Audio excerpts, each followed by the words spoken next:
Okay, we're going to look at this for a few minutes this evening, and depending on our time, I'm not going to take long, but we might just throw a bit of discussion in as well. But also, if anyone has got a Bible, just be aware of the passage, but also have a couple of verses I want anyone to look up just at the appropriate point and read out. So what we find here is that Mark is unfolding a picture, and we actually looked at the next chapter last time, so I'm doing it back to front. He's just unfolding a picture of who Jesus is, okay? And I want us to get that picture of who Jesus is to help us worship, help us imitate him, and also help us to understand how we share him better in our day-to-day living. It's a tremendous passage. I really love it. And there's several things that I want to say quickly, and I hope it will be a good forum for discussion next week. First is the surprise element that Jesus wants to teach his disciples, but also obviously us, because he's reaching out here beyond his own borders. He's reaching beyond the Jewish country and the Jewish people, because he wants to break down this insularity that the Jews have and that his disciples have about him being their Messiah, and that's all that matters, and that their self-importance. He's come to be their Redeemer and their King. It's all about them. So he's really ruffling feathers here. He's really taking them by the lapels, and he's going to shake them with the story, because he wants them to know, and he wants us to know, because it's important for us. He loves the Gentiles. So he's gone into the Decapolis, which is beyond Israel. It's in the east side of the Galilee, Lake of Galilee, and we know there was very few Jewish people living there. I think we've seen that before recently. A lot of retired Roman soldiers would live there, but a lot of Gentiles. Pig farmers, obviously. Not many Jews were pig farmers. So it was a Gentile country, and he's wanting, and Mark is wanting us to know as well, that the gospel goes beyond the Jews to the Decapolis, to the pig farmers, to Legion, to Scotland, to Edinburgh, to wherever the gospel is preached. And that's why he came. It's a precursor for the Great Commission, that he's beginning to push his disciples to remember the Great Commission. He loves the Gentiles. He also wants them to know he loves the unclean. This whole story, and the ones that we looked at last time, it's about people who would be regarded as unclean. Obviously, here, someone who's possessed by demons, but also we've seen it in the other stories with the woman who had an issue of blood, and then the girl, Jairus' daughter, who died. And he loves what they regarded as unclean. And here it's a person, a life, a person with a name, even though it's not a great name, Legion, a story, a family. And Jesus is reminding us and his disciples that that's the case. And the surprise is also that there's, in Legion, this guy who's inhabited by all these demons, he's demon-possessed, that Legion is attracted to Jesus. I think that's an interesting aside. The minute Jesus steps off the boat, Legion goes to him, and then in verse 6, we're told again that he runs to Jesus and falls down before him. So even in the midst of this demon-possessed guy, there's a real person who somehow is attracted to Jesus. Is this his last hope? This guy who's desperately in need. So there's surprise, but there's also an uncomfortable mystery. Someone want to look up Ephesians 6, verse 12. And then someone look up, just Ephesians, I think, just now. Ephesians 6, verse 12. Someone want to read that out? Sam, you look like you've got it. For we do not wrestle against flesh and blood, but against the rulers, against the authorities, against the cosmic powers over this present darkness, against the spiritual forces of evil in the heavenly places. So, Paul reminds us where the battle is, against spiritual forces of evil. And that's part of the uncomfortable mystery of this story here, is that Jesus is reminding us of where the real battle is in our lives. Now, in this story, there's lots of mystery. If you don't find mystery in this story, I don't think you're reading it properly, because there's demons. There's demons who believe and who shudder. There's pigs. There's pigs that go galloping down a hill, 2,000 of them. And demons enter the pigs. There's lots of mystery in this story. There's also that uncomfortable reality about the destructive power of evil. This is an extreme case, isn't it? It's not just an everyday conversion story. It's an extreme case. Legion is like the living dead. He's a one-man horror movie. Yeah, all you can imagine in a horror movie, Legion is that guy. And it's horrific. He's not just demon-possessed, singular. He's demon-possessed, plural. He's got all these demons in him that have given him his name, Legion. He's isolated. He's violent. He's self-destructive. And he's hopeless. He's living in the tombs. No one can go near him. He has shackles and he break them off. So it really is a picture of the extreme dark power of evil. And of course, there's mystery in the story because there's fear in it as well, isn't there? I don't blame the fact that people for being afraid, because Christ comes and he upsets the community status quo, doesn't he? Not just by healing Legion, but by sending the demons into their pigs. 2,000 of them, which would have been a whole lot of economic loss. So there's this fear, but there's a human miracle. There's this guy, Legion, that they knew, who's healed miraculously, but there's massive economic loss, and they didn't understand, and were told that they were afraid, and they wanted Jesus to leave. Like, don't be too hard on them. I don't blame them terribly much for that. We might have done the same ourselves when we see the power of Jesus and what he's doing. So you can say, we see a new Legion, but please, Jesus, leave our region. A wee bit of poetry there for you. Okay, so there's an uncomfortable mystery in this story. But it's also a story of absolute power. Absolute power. And Mark is wanting us to learn that about Jesus, not just for the disciples, but for us. It's a very, as you say, it's a very dramatic story, because the demons recognize who Jesus is. And, demons are quite scary for us, the dark side, the underworld. And yet these demons, who sometimes we might be afraid of, need permission from Jesus to do anything. They beg of him to not send them into the abyss before their time. That's in the Luke account. We're told that they knew they were defeated. They knew who Jesus was. They give him this great, he's the Son of the Most High God. They know. And he is revealing, and Mark is revealing for us his power over darkness to bring healing, to bring defeat over sin and death, and to change desperate hearts. So we have here a beautiful power as opposed to the ugly power of the demons that we have. The ugly power which destroys and is brutal and rips people apart. But you've got the beautiful power and the greater power of Jesus to restore and to heal. And there's a reminder that without Jesus Christ, darkness does reign.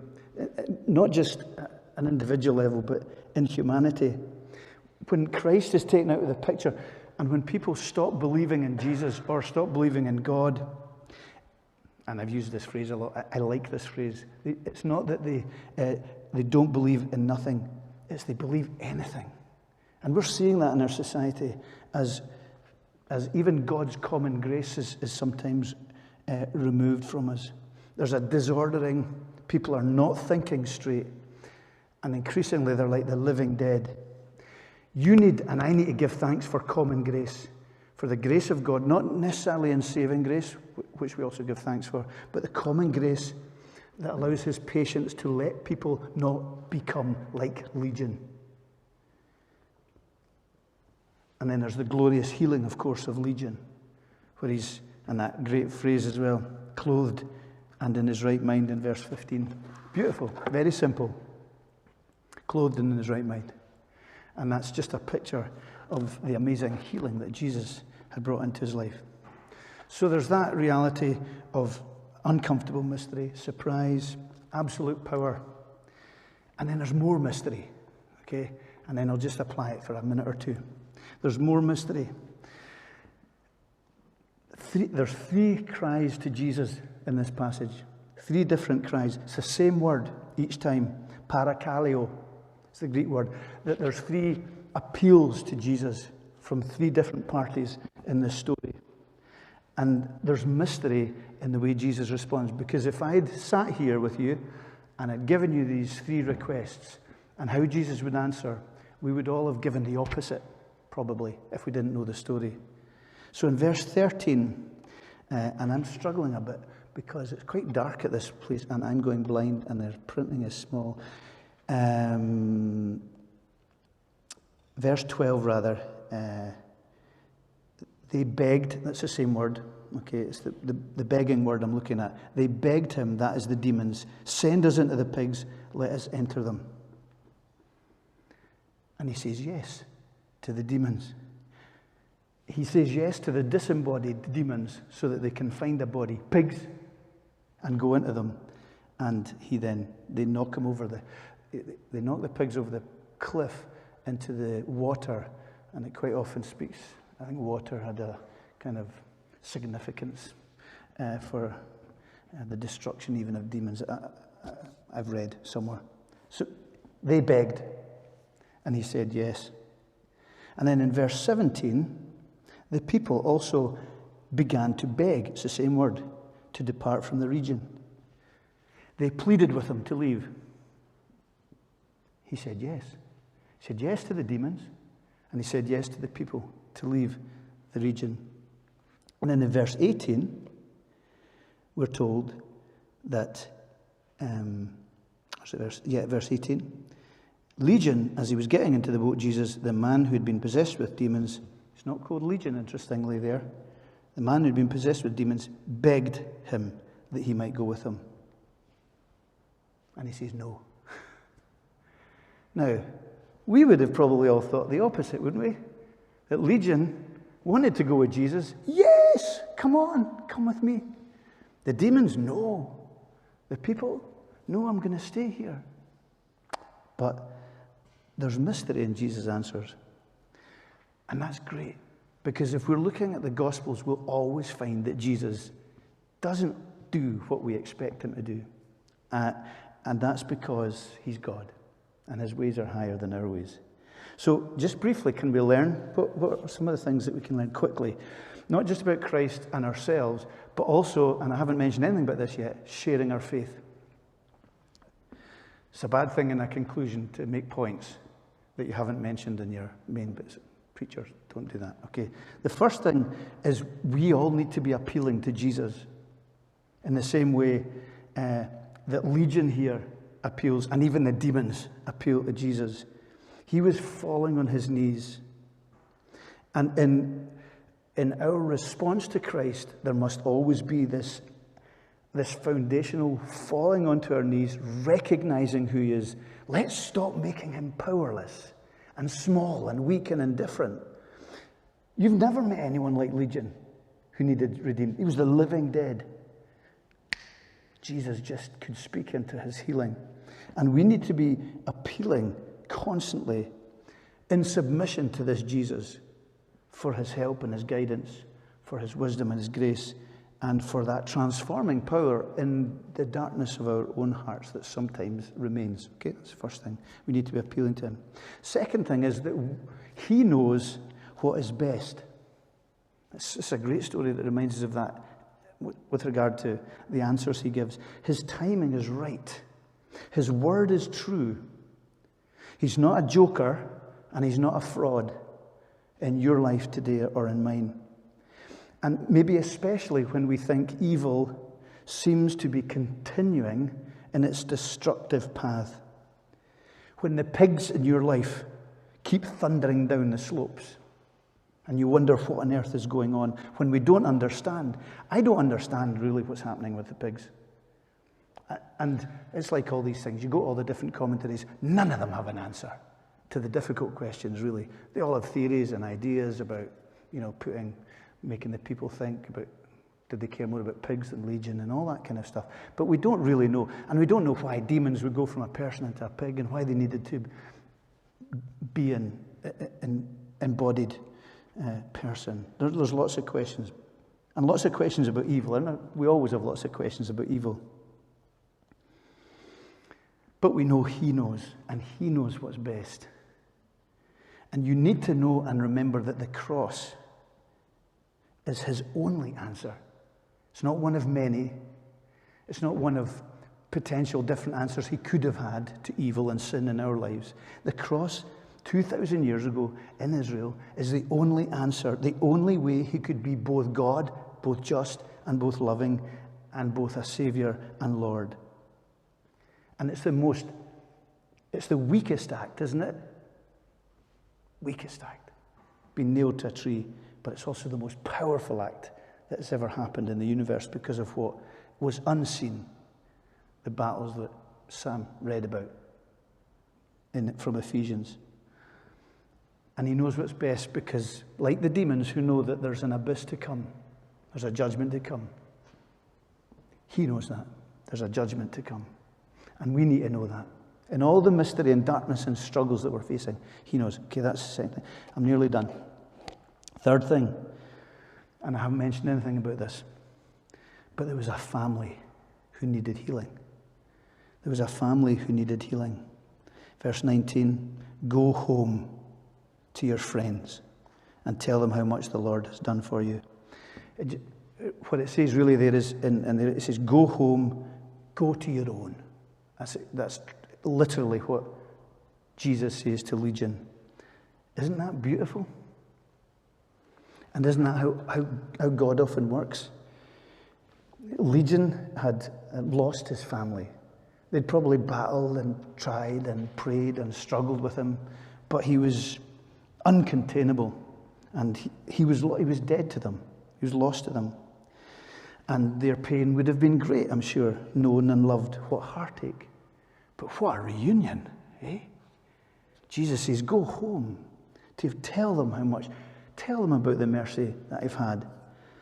And what is Jesus saying there? Isn't He reminding us that when we're converted or when someone comes to faith, it always affects more than one person.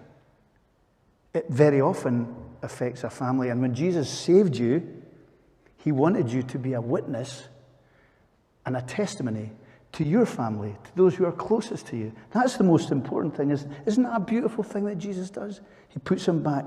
He doesn't take them with him, but says, look, go back. Your family needs healing too. It's not just you. And when we talk about evangelism and souls, let's remember where our first circle of influence is. To our nearest and dearest, to our family, to our wives, to our husbands, to our children, to our siblings, to our cousins, to the people that know us best. Can you imagine the change it would have been for them to see Him even more than Jesus? And that brings us to the reality that not only a family, and I hope you're praying for your families, just add in that, but also the community needed to hear about God's mercy. I love that part of it. I would have loved to have heard Legion's testimony as he shared it, how much the mercy that God had on him, Jesus had on him, when he told the people in that community, go and tell your family and those that are your own, back into the community. Now, do you see the beauty and the mercy of Jesus there? He said no to the people. He said yes to the people when they said, leave, go. We're afraid of you. Don't stay here. In his mercy, he said yes. He left them, but he didn't abandon them. Isn't that the great thing? He says, okay, I'll leave. I understand. I know it's difficult. But look, I'm sending you a new person. I'm sending you one of your own. I'm sending someone you know. And he will share how much how much mercy he's been shown, and he will be Jesus' message to you and Jesus' mercy to you. Isn't that great? Someone that they knew and they despaired of became the one who testified to the Jesus who had left because they were afraid of him. And that's why I said at the beginning, don't be too hard on the people for saying that they were afraid of Jesus. I think we would have been as well in the circumstances. But he didn't just abandon them to that. He sent them legion, which was a great act of mercy. And I think there's a great calling on us to remind us of what Jesus has asked us to do in the Great Commission as Christians here in St. Columba's in Edinburgh. We're not to go back to another sermon, staring up into heaven, watching Jesus who's been ascended. We're not to just ask to follow Jesus in the way Legion did, kind of luxuriating in the mercy that he's shown us and just sitting looking at him and growing in grace and in faith, important though that is. We're to do more than that. We are to recognize that he sends us. He sends us to those who are lost. Because I think it would be too much for them to see Jesus, as it were. Nah, that's speculative. But he uses us, and that's his calling. And so I would just say in conclusion, share our story.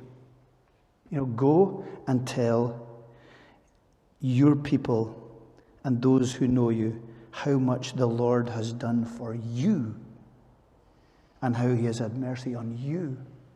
It doesn't say give the 3 steps of the gospel or the 5 steps of the gospel or even the Roman road, however valuable these particular techniques of sharing the truth are. And I think today people more than ever see through formulaic presentations of anything, including the gospel.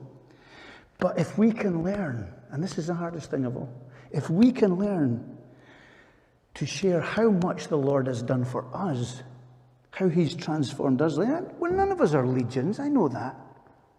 None of us are in the same boat. It's not a good illustration to use because he didn't get in the boat. But nonetheless, we are legion. Because he's symbolic of the deadness in our souls without Jesus and of our desperate need. And so we are, in many ways, all legion. We are all the sick woman. We are all the daughter of Jairus. Because that's what Mark is trying to tell us, that we are people who have a story as Christians. And stories are great today. Stories are powerful today. I think that, my friend, is the key to evangelism. It can't be taught in some ways. It needs to be lived and learned. And we need to be aware of mercy before we can share it. So the deeper our understanding of what Jesus has done for us will enable us to mold our story. Even if we practice it in front of the mirror, there's nothing wrong with that. Do that. Practice it in front of the mirror. Your story. Practice the difference Jesus is making. And maybe it's going to challenge us. Well, actually, what difference is he making? Is there anything that really sets me apart? Of course there is, in our own hearts and souls.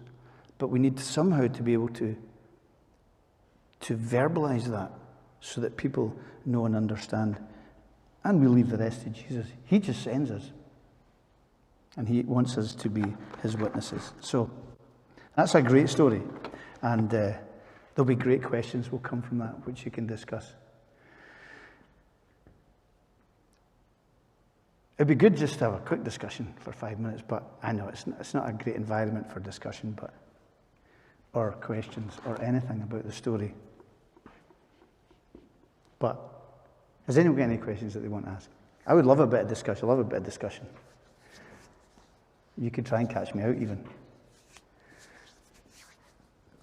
No, I didn't ask you to come ready to discuss, so, but it's great. And I hope that it will spark a lot of discussion when you meet.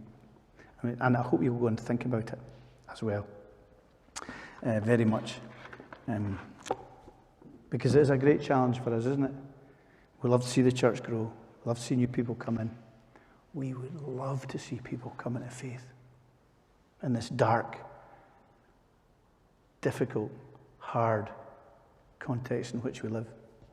And I think understanding Legion and the way what Jesus is teaching us from Legion will help us and will help our prayers, will educate our prayers towards that. So, okay, I'll pray briefly.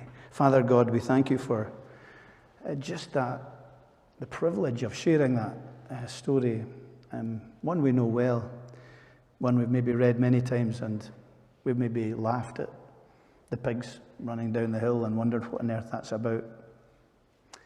We confess we don't really know. But we recognize there's really deep truth here, and really fresh, significant truth about our understanding ourselves, understanding what you've done for us, and bowing our knee to you as the one who's worthy of worship. And we thank you that you always so often do what we least expect, because your ways are higher than our ways. And if we're going to live like that, if we're going to live in that higher way ourselves, we need to be rooted deeply in your character and in your love and in your grace and in your power, because we can't do it on our own. Amen.